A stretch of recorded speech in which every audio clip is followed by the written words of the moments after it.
Bonjour, aujourd'hui on plonge dans un livre pour le moins dense et controversé, One Nation Under Blackmail de Whitney Webb. On va essayer ensemble de décortiquer les arguments principaux de cet ouvrage qui prétend rien de moins que de retracer une histoire secrète du pouvoir et du contrôle aux États-Unis. Et ça commence fort. Cette citation d'un ancien agent de la CIA, Bruce Hemings, elle donne tout de suite le ton. Elle nous met face à l'idée d'une sorte d'entité, une ombre qui agirait en dehors des lois pour conserver son pouvoir. C'est vraiment le point de départ de toute la réflexion du livre. Alors, le livre commence avec une figure que tout le monde connaît, bien sûr, Jeffrey Epstein. Mais la vraie question qui est posée, ce n'est pas tant de savoir ce qu'il a fait, mais plutôt comment a-t-il pu faire tout ça en toute impunité pendant aussi longtemps. Le livre pointe toute une série de choses qui clochent, de vraies anomalies. D'abord, il y a cet accord de plaidoyer incroyablement avantageux qu'il a obtenu. Et puis, il y a cette déclaration ahurissante d'Alex Acosta, le secrétaire au travail de l'époque, qui aurait dit, pour se justifier, qu'on lui avait ordonné de laisser tomber parce qu'Epstein appartenait au service de renseignement. Le livre insiste sur le fait que ces pistes, tout comme ses 17 visites à la Maison-Blanche, n'ont jamais été vraiment creusées par les grands médias. Et c'est ça, le point central. L'auteur nous dit que si on se contente de voir Epstein comme un cas isolé, on passe complètement à côté de l'histoire. Il serait en fait le produit d'un système, d'une méthode de contrôle bien plus ancienne. Pour comprendre Epstein, il faudrait donc remonter le fil d'une histoire bien plus sombre et cachée. Alors, d'où vient cet iceberg? Pour le savoir, le livre nous fait remonter le temps jusqu'à la Seconde Guerre mondiale. Et voilà le moment fondateur, d'après l'ouvrage, l'opération Underworld. On est en pleine guerre, il y a une vraie menace de sabotage sur les docks de New York. Les services secrets de la Navy auraient alors pris une décision radicale, s'allier avec ceux qui contrôlent les quais, c'est-à-dire la mafia, avec à sa tête des gens comme Lucky Luciano. Et ce qui est fascinant, c'est de voir comment cette alliance, qui devait être juste temporaire, serait devenue une structure permanente. Le livre explique que cette collaboration a dépassé la simple protection des ports pour aider au contre-espionnage en Europe, notamment pour préparer le débarquement en Sicile. L'OSS, qui est l'ancêtre de la CIA, était dans le coup, et ça aurait créé une sorte d'union sordide. En gros, le crime organisé obtenait une protection, et les services secrets, eux, un réseau d'agents et d'informateurs très efficace. Bon, si on a cette alliance, quelle est son arme de prédilection?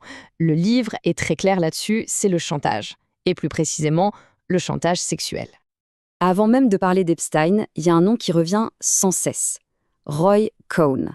C'était un avocat hyper influent, le mentor de Donald Trump, une figure centrale de la chasse aux sorcières de McCarthy.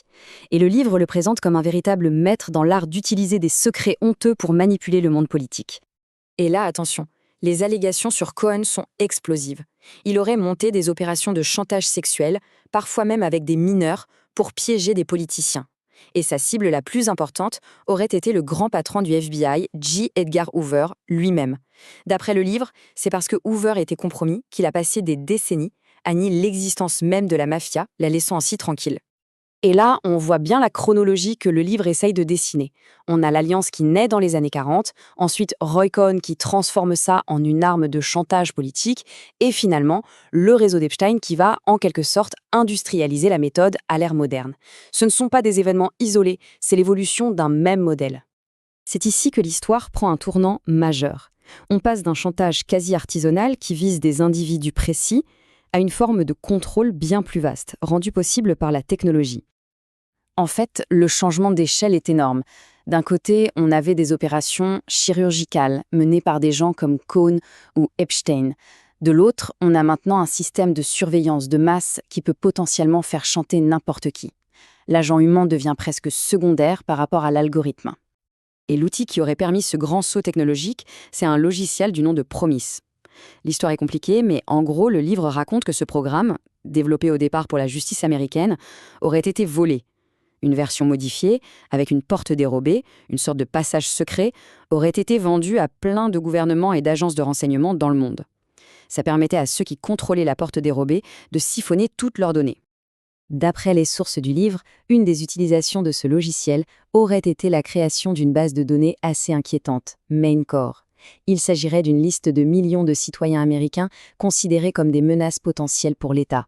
En cas de crise majeure, cette liste permettrait de les arrêter en masse. L'ouvrage affirme aussi que le simple fait de savoir qui est sur cette liste serait devenu un puissant outil de chantage contre des politiciens ou des journalistes. On arrive maintenant au moment où toutes les pièces du puzzle s'assemblent pour former la grande thèse du livre. Alors si on résume l'argumentaire en 4 points, ça donne quoi? 1. La naissance de cette alliance entre espions et mafieux. 2. L'utilisation du chantage comme principale arme de contrôle. 3. L'idée qu'Epstein n'est qu'un maillon de cette longue chaîne, pas une exception. Et 4. La transformation de cette arme à l'ère du numérique, passant de l'individu à la population entière. La conclusion du livre, il faut le dire, est assez glaçante. Elle suggère que si les méthodes d'un Epstein nous semblent presque démodées aujourd'hui, c'est peut-être parce que le système de contrôle est devenu bien plus large, plus impersonnel. Le chantage n'aurait pas disparu, il aurait simplement changé d'échelle grâce à la surveillance numérique de masse. On termine donc cette exploration des thèses de One Nation Under Blackmail sur cette question qui reste ouverte. En retraçant cette histoire du pouvoir de la mafia des dogs jusqu'aux géants de la tech, le livre nous pose une question fondamentale. À l'heure où l'information est reine, qui détient vraiment le pouvoir? Et c'est une réflexion qui va bien au-delà des scandales individuels.